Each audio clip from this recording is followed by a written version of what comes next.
On a busy Monday morning in Chicago's downtown medical district, Maya Thompson hurried through the sliding doors of Lakeshore Rehabilitation Center. She was running 10 minutes late for her temporary shift, and being late wasn't something the 28-year-old nurse ever liked. Her regular job at Children's Memorial Hospital had different timing, but she'd often picked up extra shifts at the rehabilitation center to help pay off her student loans. The bright fluorescent lights reflected off the clean white floors as Maya rushed to the nurse's station. Her natural curls were neatly tied back, and her colorful butterfly-printed scrubs brought a touch of cheerfulness to the otherwise plain hospital environment. Sarah, the head nurse, greeted her with a warm smile and a thick patient file. "Maya, thank you for coming in today," Sarah said, handing her the file. "We're short-staffed, and there's a new patient in room 415 who needs his morning therapy assistance." Maya nodded professionally, though inside she felt slightly nervous. The rehabilitation center was different from her pediatric ward. Here, she dealt with adults recovering from various injuries and conditions. As she walked down the corridor, she quickly read through the patient file. James Davidson, 32 years old, software engineer, paralyzed from the waist down due to a car accident 5 years ago. Regular therapy sessions 3 times a week. Maya noted his vital signs and medication schedule as she approached room 415. She knocked gently on the door before entering. "Good morning, Mr. Davidson. I'm Maya Thompson, your nurse for today." The man sitting in the wheelchair by the window turned to face her. Maya's first impression was of his striking blue eyes and friendly smile. Despite being in a wheelchair, he sat with confidence, wearing a neat button-down shirt and dark slacks. His laptop was open on the adjustable table in front of him, lines of code filling the screen. "Please call me James," he replied warmly. "Mr. Davidson makes me feel like my father." His voice was deep and pleasant, with a hint of humor that immediately put Maya at ease. As Maya checked his vital signs and prepared for the morning therapy routine, James surprised her by asking, "Is that jazz I hear humming from your phone?" Maya blushed slightly, realizing her phone in her pocket was still playing music through her earbuds. "Oh, yes, sorry about that. It's John Coltrane's My Favorite Things. I usually listen to music on my way to work." "A Coltrane fan?" James's eyes lit up. "Now that's rare among people our age. Most of my friends think jazz is just old people's music." Maya laughed as she helped him prepare for his exercises. "Well, I grew up listening to my grandfather's records. He owned a small jazz club on the south side. Music was always part of our family." Their conversation flowed naturally as Maya assisted James with his therapy exercises. She learned that he worked remotely for a major tech company, designing software that helped people with disabilities navigate everyday tasks. Despite the challenges of his condition, his passion for his work was evident in the way he spoke about it. "You know what's funny?" James said as Maya helped him stretch his legs, following the physiotherapist's prescribed routine. "I actually write better code now than I did before my accident. Maybe being in this chair helped me focus on what really matters." Maya admired his positive attitude. Throughout the session, she noticed how he never let his disability define him.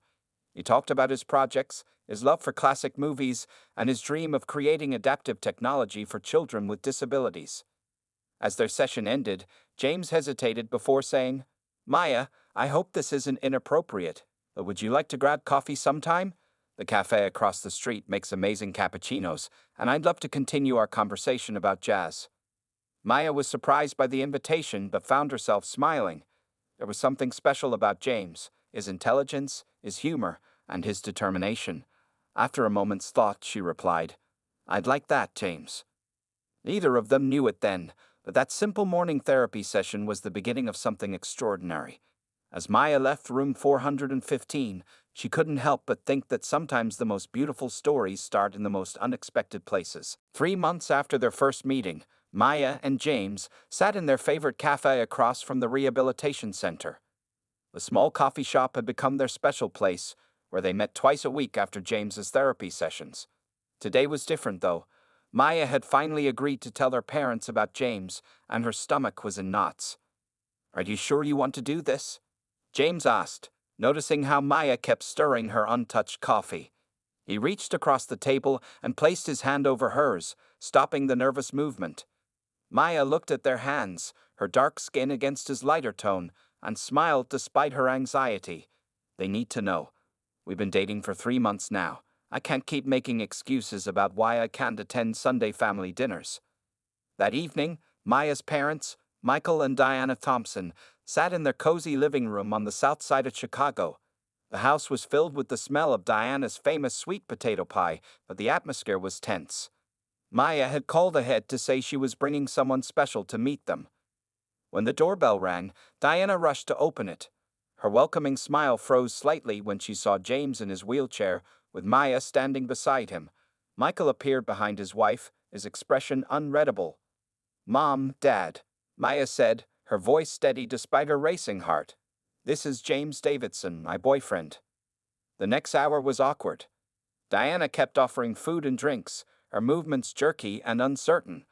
Michael sat in his armchair, asking James short, direct questions about his job and his accident. Maya could feel her father's protective concern and her mother's worry. Finally, Diana couldn't hold back anymore. "Maya, honey, can I speak with you in the kitchen?" Once in the kitchen, Diana whispered urgently, "Baby, are you sure about this? Taking care of someone in a wheelchair, that's a big responsibility. You're young, you have your whole life ahead of you." Maya felt her temper rising, but she kept her voice low. "Mom, James doesn't need anyone to take care of him. He's one of the most independent people I know. He makes more money than I do with his software company, lives alone, and drives his own adapted car." Back in the living room, James was having a similar conversation with Michael. "Young man," Michael said carefully, "my daughter is precious to me. I need to know your intentions are serious, and you're not just looking for someone to be your caretaker." James met Michael's gaze directly. "Sir, I fell in love with Maya because she's the first person who saw me as a man first, not a wheelchair. I have a good job, my own home, and I've never asked her to be my caretaker. I want to be her partner, not her patient."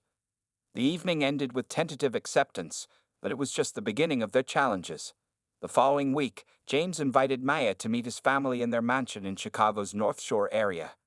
James's parents, Richard and Patricia Davidson, were successful business people. Their huge house made Maya feel small, but she held her head high. The Davidson family's reaction was different but equally challenging. Patricia kept making comments that she thought were compliments. "Oh, you're a nurse. How wonderful. And you speak so well." Each remark made James grip his wheelchair's armrests tighter. Richard pulled James aside during dinner. "Son, are you certain about this? There are plenty of nice girls from families we know." James cut him off firmly. "Dad, stop. I love Maya. She's brilliant, kind, and makes me happier than I've been in years. If you can't accept that, it's your loss." Later that night, as James drove Maya home in his adapted car, they both felt exhausted but stronger together. "Well, that was interesting," Maya said with a small laugh. James reached for her hand. "You know what? Let them talk. When I'm with you, I don't feel disabled. And when you look at me, I know you just see me, just James." Maya squeezed his hand.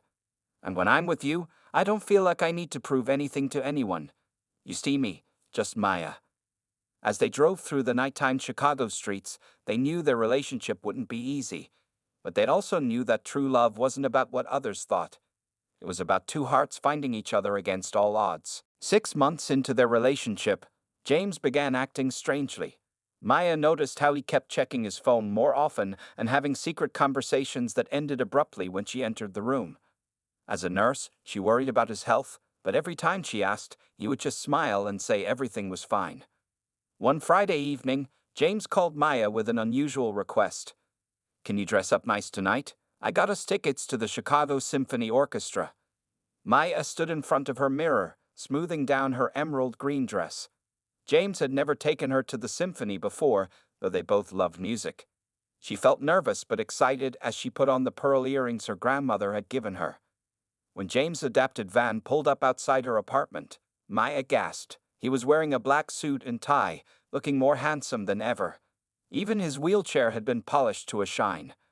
A small white rose boutonniere was pinned to his lapel, matching the bouquet of white roses he held out to her. "You look beautiful," James said softly, his eyes taking in every detail of her appearance.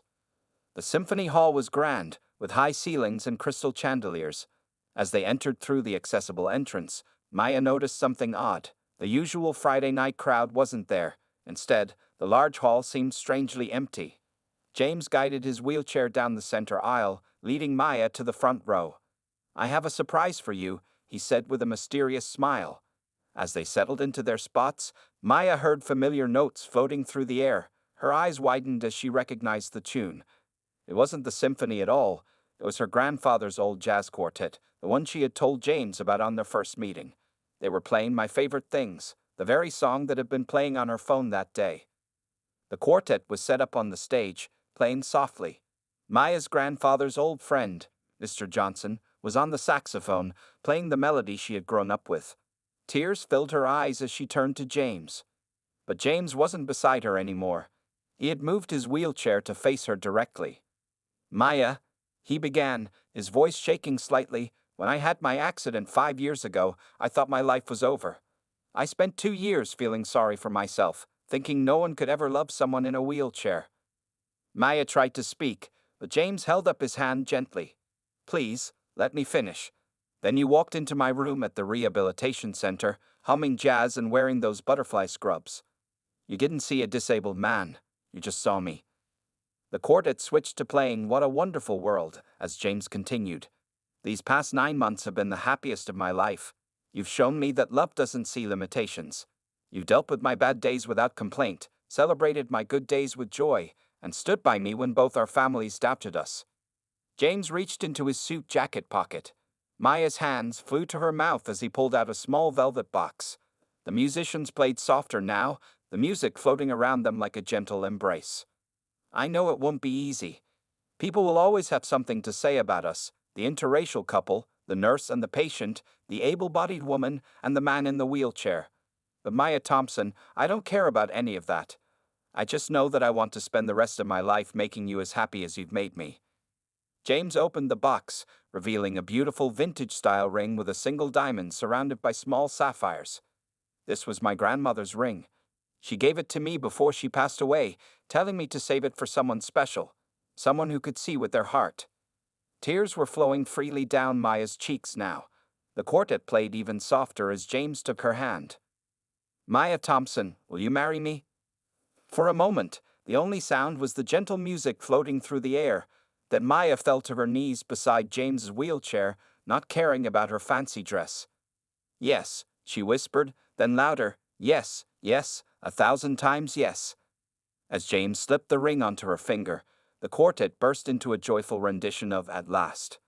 The few people present, the musicians and some staff who had helped arrange everything, broke into applause. Maya leaned forward and kissed James, not caring who was watching.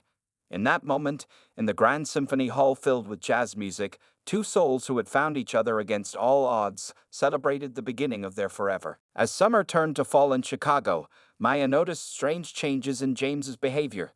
They were 4 months into their wedding planning, but something didn't feel right. While most grooms were involved in wedding preparations, James seemed distracted by other mysterious appointments. One Tuesday afternoon, Maya arrived early at the rehabilitation center to surprise James after his regular therapy session. Instead of finding him in his usual room, she overheard two nurses talking. "James Davidson is really pushing himself these days," one nurse whispered to another. 3 extra sessions a week must be exhausting." Maya frowned. James hadn't mentioned any extra therapy sessions to her. When she asked him about it that evening at their apartment, he quickly changed the subject and started talking about wedding flowers. "How about we use white roses?" he suggested, showing her pictures on his tablet. "They're special to us since the proposal." Maya agreed, but her nurse's instincts told her something was going on. She started noticing other odd things too. James's credit card statements showed regular payments to a medical research facility across town. His phone would buzz with texts from doctors she didn't know. Sometimes he came home looking tired and sore, though he claimed he'd been working on his computer all day. One day, while helping James organize his closet for when he would move into their new apartment, Maya found a brochure hidden between his clothes. It was about experimental medical technology, but before she could read more, James wheeled into the room. "Oh, just doing some cleaning," he said quickly, taking the brochure and putting it in his desk drawer. Have you decided on your wedding dress yet? Maya's best friend Rachel, who was also her maid of honor, tried to reassure her during their lunch break at the hospital. Maybe he's just trying to get healthier for the wedding, Rachel suggested, stirring her coffee. A lot of people do that. But why wouldn't he tell me? Maya wondered, picking at her salad.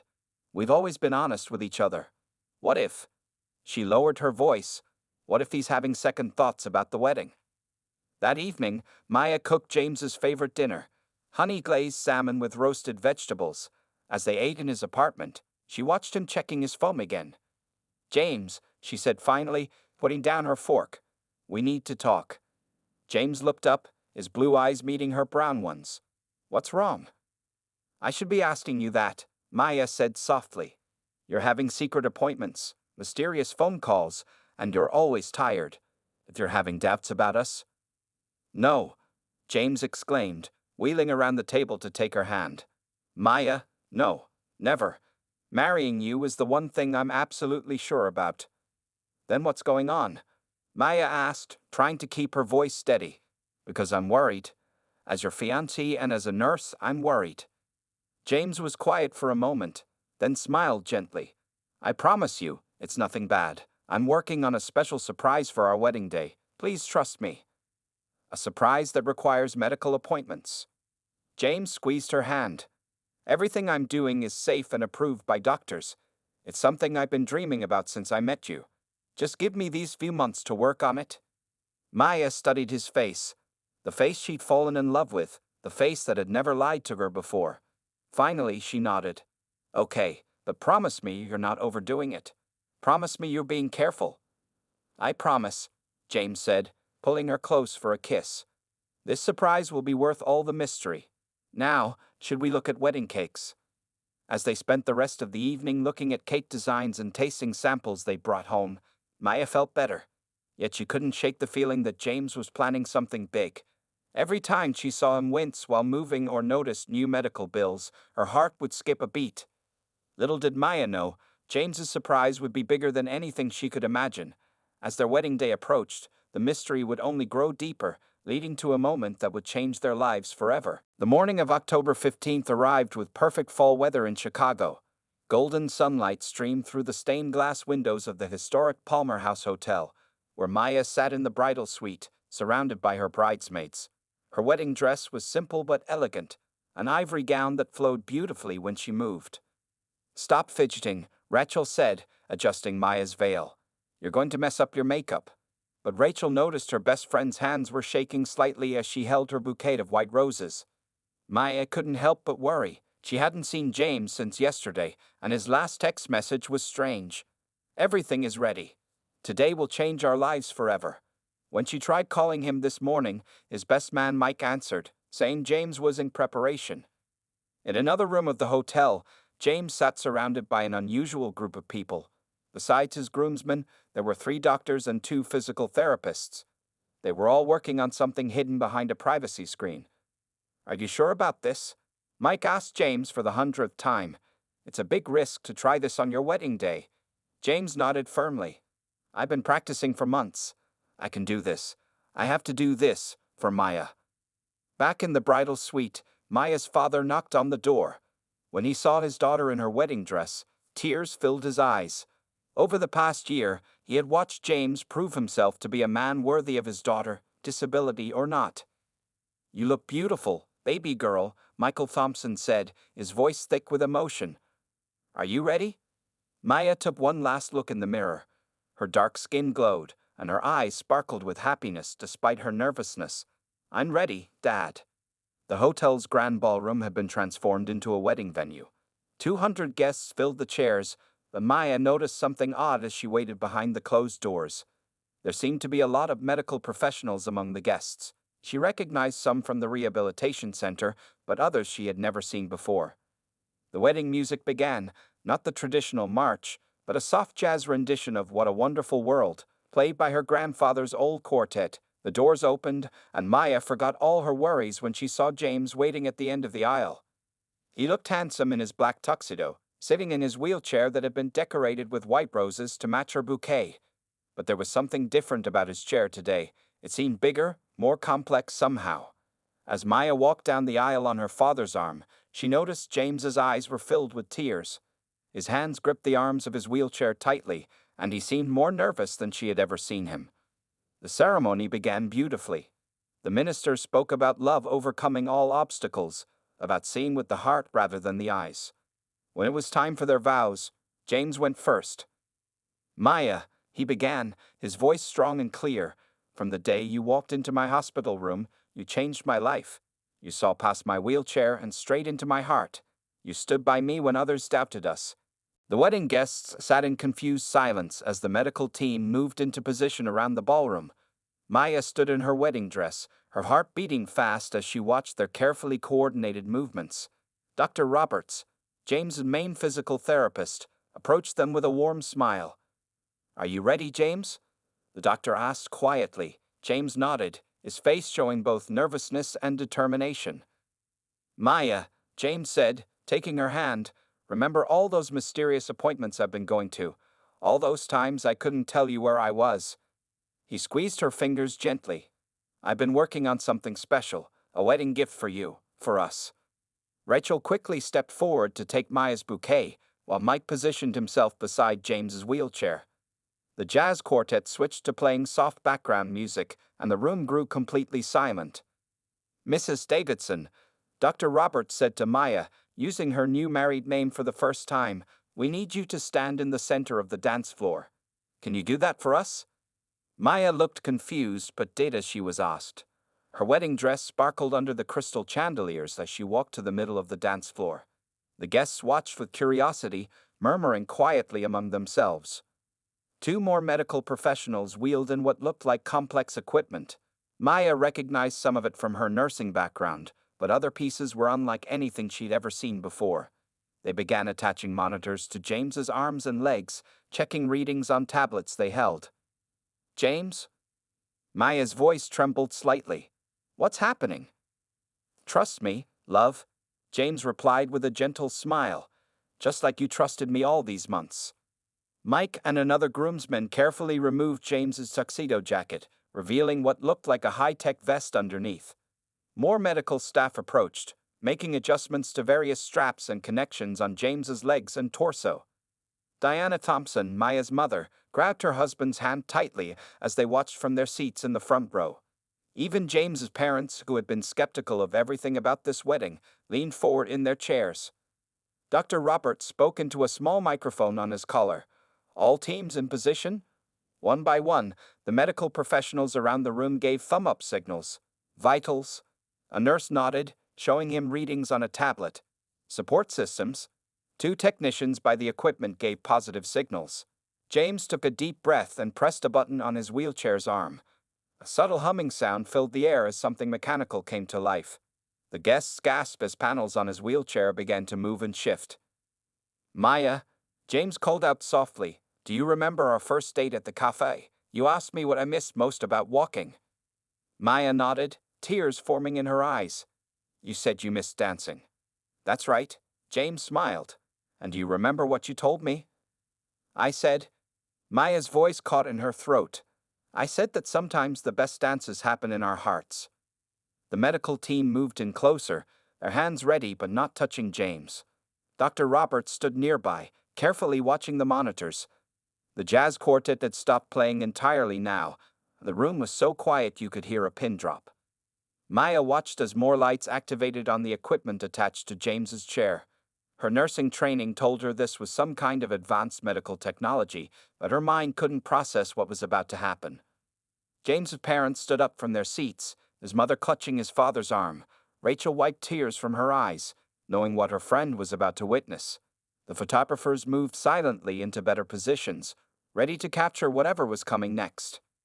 "For the past 6 months," James announced, his voice carrying across the silent ballroom, "I've been part of an experimental medical program. Dr. Roberts and his team have been helping me prepare for this moment." He looked directly at Maya, standing beautiful and confused in the middle of the dance floor. "You've always seen me as whole, Maya. You've never treated me like I was limited. Today, for our first dance as husband and wife, I want to show everyone else what you've always seen in me." James pressed another button on his wheelchair, and the humming sound grew stronger.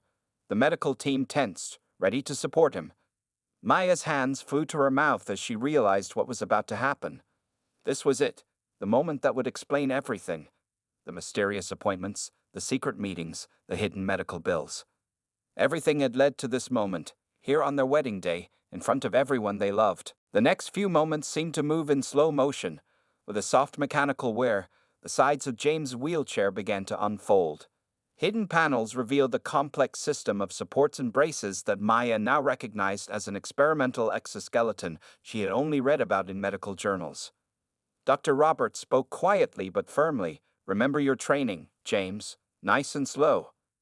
The entire room held its breath as James placed his hands on the arms of his wheelchair. The exoskeleton hummed to life, lights blinking along its frame. Maya could see the muscles in James's arms tensing as he prepared himself. "Systems are stable," one of the medical technicians announced, checking the readings on his tablet. Blood pressure and heart rate within expected range. Then, inch by inch, James began to rise. Maya's hands were still pressed against her mouth, tears streaming down her face as she watched her husband, the man everyone said would never walk again, slowly stand up from his wheelchair. The exoskeleton moved smoothly with him, supporting his legs and back. First his shoulders rose, then his torso straightened. The braces along his legs clicked softly as they locked into place. Medical team members stood close by on either side, but they didn't need to help. James was doing this on his own. The guests gasped collectively. Maya's mother let out a small cry of joy. In the front row, James' parents were openly weeping, his father recording everything on his phone with shaking hands. After 5 years of being confined to a wheelchair, James Davidson stood upright, supported by the cutting-edge medical technology he had spent months secretly mastering. He was tall, taller than Maya had imagined. The exoskeleton was surprisingly sleek under his dress pants, with only thin lines of metal and small joints visible at his sides. "Hi," James said softly to Maya, now looking directly into her eyes without having to look up. His voice shook with emotion. "This is what I've been working on. This is why I've been disappearing for all those extra therapy sessions." Maya tried to speak but couldn't find words. She took a small step toward him, then stopped, unsure if she should touch him. "It's okay," James assured her, his voice stronger now. "I practiced this hundreds of times. Come here." With incredible concentration, James lifted his right foot and took a step forward. The exoskeleton moved smoothly with him, making a soft whirring sound. Then another step, and another. Dr. Roberts and his team followed closely, monitoring every movement, but James was in complete control. He had spent countless hours learning to use this technology, falling and getting back up, all so he could share this moment with Maya. When he reached her, James lifted his hand to wipe away her tears. Standing face to face for the first time, they were almost the same height. Maya noticed details she had never seen before: the exact color of his eyes, a tiny scar above his eyebrow, the way his smile looked from this angle. "How?" she whispered, finally finding her voice. "When?" "Remember that medical research facility you saw on my credit card statements?" James smiled. "They've been developing this technology for years. When I heard they were looking for test subjects, I volunteered. I've been training with them every spare moment, wanting to surprise you today." Maya touched his chest gently, feeling the solid frame of the exoskeleton beneath his shirt. "But why didn't you tell me? I could have helped." "Because," James said, taking both her hands in his, "I wanted to give you this moment. I wanted everyone here to see what you've seen all along, that anything is possible with enough love and determination." The room erupted in applause and cheers. Cameras flashed from every direction, capturing this miraculous moment. Even the normally stoic Dr. Roberts was wiping his eyes. "James Davidson," Maya said through her tears, "you are the most incredible man I have ever known." James squeezed her hands, his own eyes glistening. "This is just the beginning, Mrs. Davidson. Now, if everyone's ready." He turned slightly to nod at the jazz quartet. "I believe I promised my wife a first dance." As the first notes of "What a Wonderful World" filled the air, the guests watched in awe as James pulled Maya close, preparing for a moment that neither of them had thought possible just a few months ago. Their first dance, standing together as husband and wife. As Louis Armstrong's "What a Wonderful World" filled the grand ballroom, James held Maya close. The exoskeleton hummed softly as they began to sway to the music. Dr. Roberts and his team stepped back, giving the couple their space while staying alert. "I see trees of green," the jazz quartet's singer crooned, his voice smooth and gentle. Maya rested her head on James's shoulder, something she had never been able to do before. She could feel his heart beating fast beneath his shirt. "Just follow my lead," James whispered. All those secret practice sessions had prepared him for this moment. Slowly, carefully, he began to move them in a simple waltz pattern. The exoskeleton responded perfectly to each movement, the result of countless hours of calibration and training. Phones and cameras recorded the magical moment as the bride and groom danced.